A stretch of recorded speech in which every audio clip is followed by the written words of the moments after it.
మాట చెప్పా, మంచిని మంచి అంటే తప్ప అంటున్నారు మాజీ స్పీకర్ పోచారం శ్రీనివాసరెడ్డి.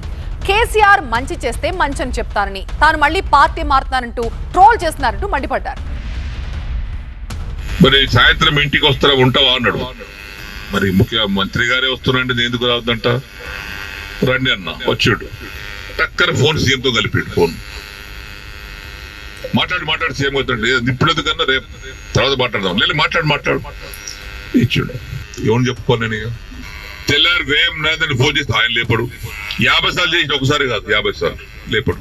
మొన్నటికి మొన్న ఇలా కాంగ్రెస్ ప్రభుత్వంపై విమర్శలు గుప్పించిన ఎమ్మెల్యే పోచారం శ్రీనివాసరెడ్డి గురువారం మరోసారి తన అసంతృప్తిని వెళ్లగక్కారు. పెండింగ్ బిల్లులు ఇస్తామంటే కేసీఆర్ ను మోసం చేయడం ఇష్టం లేకపోయినా అభివృద్ధి కోసం కాంగ్రెస్ తో కలిసి పనిచేశా అన్నారు. ఇప్పటి వరకు సగమే నిధులిచ్చారన్నారు. కేసీఆర్ హయాంలోనే అభివృద్ధి జరిగిందన్నారు. అన్నం పెట్టిన వాళ్లను మర్చిపోనన్న తన వ్యాఖ్యలను ఇప్పటికీ కట్టుబడి ఉన్నా అన్నారు పోచారం శ్రీనివాసరెడ్డి.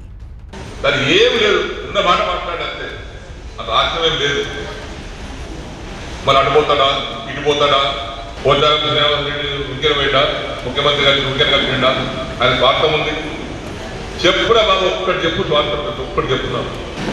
నాకు డబ్బులు ఇచ్చేదా, నేను అమ్ముడు పోయినా,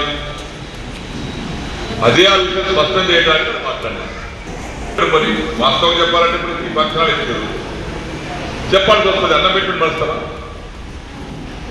నా పుట్టగతులు ఉండే పేయమనంటారు. నాకు కూడా నేను ఎప్పుడైనా ఎవరికైనా పేయమనంటారు, నేను కూడా పేయమని కాబట్టి.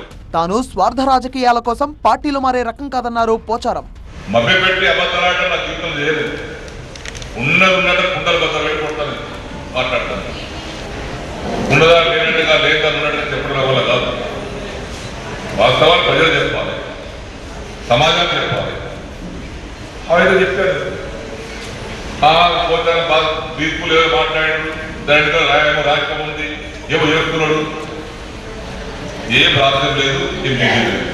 ఉన్నది ఉన్నట్టు మాట్లాడితే కొందరు తనపై విమర్శలు చేస్తున్నారని మండిపడ్డారు పోచారం శ్రీనివాసరెడ్డి. తన నియోజకవర్గ ప్రజల కోసం ఏమైనా చేస్తానన్నారు పోచారం. అలాగని ఎవరి దగ్గర తలవంచనన్నారు.